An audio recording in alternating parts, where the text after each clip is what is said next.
here's my latest book review for the publisher New in Chess. And I've been looking at this book, Timman's Triumphs, my 100 Best Games by Jan Timman. Available from newinchess.com, costs $32.95. And I tell you, I have really been enjoying going through this book. This is magnificent. I would warmly recommend it. So, well, who's Jan Timman? Well, for those of you that don't know, he was one of the leading chess players in the world throughout the 1970s, 1980s, and going into the 1990s as well, and still plays as a chess professional. So he sort of picked up the nickname as the best in the West. Of course, he's from the Netherlands, and he regularly gave the Soviet grandmasters of that era a bloody nose. And don't forget that he challenged Anatoly Karpov for the FIDE world title in 1993 and came pretty close, put up a fantastic fight. I always think of Timman as being one of the last great bohemian chess professionals. In the early 1970s, he looked like he could have stepped in as the frontman for Led Zeppelin. He embraced that kind of hippie aesthetic and lifestyle as well. He's a true individual off the chessboard and on the chessboard as well. But it didn't seem to harm his chess career. There's one particular quote from the book where he says, "The wine in the hospitality suite was again flowing in abundance. No, I can't say that I was enjoying a very disciplined life, but the tournament went way beyond my expectations." And the book is dotted with fascinating anecdotes and glimpses of his lifestyle of the time, whether it's, going to nightclubs or drinking or just enjoying life, and some mad episodes as well. I mean, it's incredibly, he relates that shortly after he won the Dutch Championship for the second time in 1975, just after the closing ceremony, he was actually arrested by plainclothes policemen from the hotel and taken to a military prison camp as he hadn't registered for military service, was evading his military service.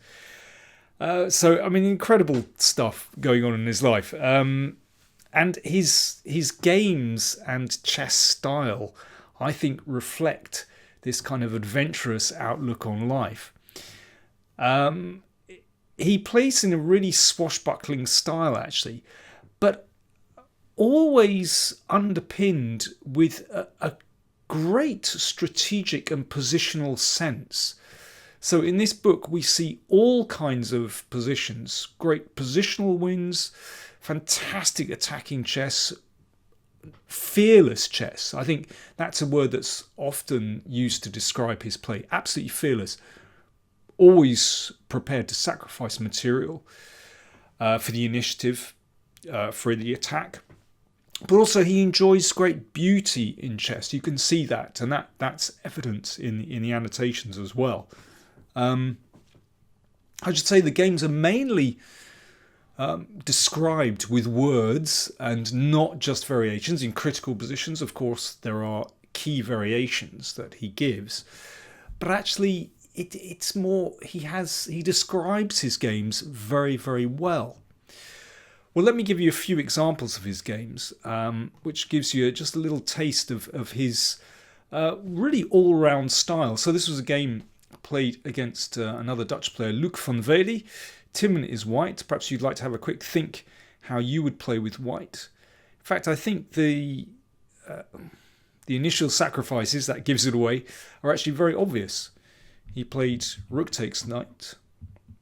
And this is a double exchange sacrifice. But it's here, his next move, which is absolutely brilliant. And I think very subtle and rather unexpected. So have a think. How would you play here with white? To my eyes, the obvious move is bishop d4. But bishop d4 is not great. If bishop d4, the king comes to h7.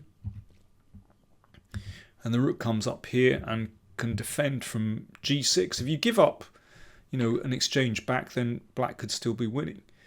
The move that Timman played was queen f2. That is a really subtle move, and this puts black under enormous pressure. In fact, Van Velde collapsed. He played king g7, which looks terribly natural, but after, another brilliant attacking move, e5. This clears the e4 square. This is critical. And then bishop takes h6 is a great move. If that's taken, then we can see what the problem is and how white is winning. Bishop e4, that's why he had to clear the e4 square. And then, it's force mate. And there we go. Got there. So after bishop h6 check, Van Velde played king g6. And then queen h4 was the final move, another subtle touch. Basically, black is losing in all variations. You can work that out for yourself. Okay, let me give you another example. This was a great strategic game against Alexander Khalifman. Completely outplayed Khalifman. I'm just going to take you to the end of the game, actually. You can see here that this knight has been put offside. Timman played g4 at a very early stage and just put that knight offside. He's manoeuvred this knight to a great square. Basically, he's in control of the position.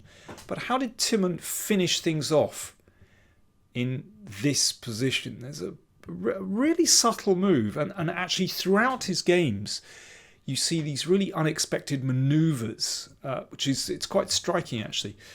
Well, Timman won with this move, queen c1. Beautiful move.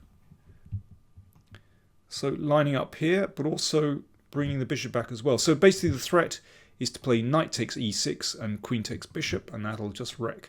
Wins a pawn, but wrecks black's position. But also threatening bishop back to d2, winning the knight. Wonderful. Khalifman tried to stir things up with e5, but it didn't make any difference after this. And then, again, a beautiful winning move, very subtle. And how positionally elegant that is as well. Blockading those pawns. Threatening the bishop. Threatening this knight here. Just wins a piece. But yes, such an elegant winning move, knight d3. And you do see that a lot in Timman's games. He's a great admirer of chess studies and has composed several chess studies himself. So he really admires beauty in the position. You also see some great endgames, great positional games, great endgames. So here, for example, again, what would you play with white? It looks like Timman with white is on the attack. He's played his queen out to h5. He played here queen c5. This was against Ulf Andersson. Really unexpected move. Basically, it forces an endgame. And Timman ended up winning this endgame, defeating Andersson. Again, a beautiful positional game.